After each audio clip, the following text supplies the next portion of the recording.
مجموعة الأستاذ أحمد بشير أحمد. عندي مسألة ممكن تساعدني. جد د صاد على د س للدالة صاد تساوي س تربيع زائد 4 مرفوعة للقوة 5.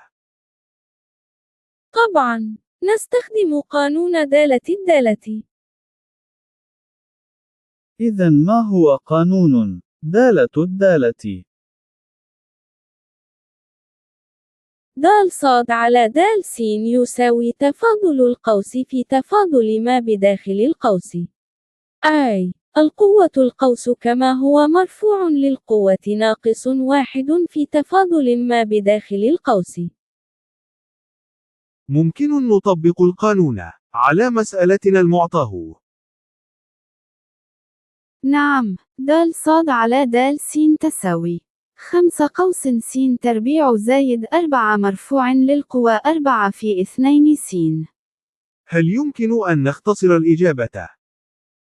نعم، إذا كان صاد يساوي س تربيع زائد 4 مرفوع للقوة 5، فإن د صاد على د س يساوي 10 س تربيع زائد 4 مرفوعة للقوة 4.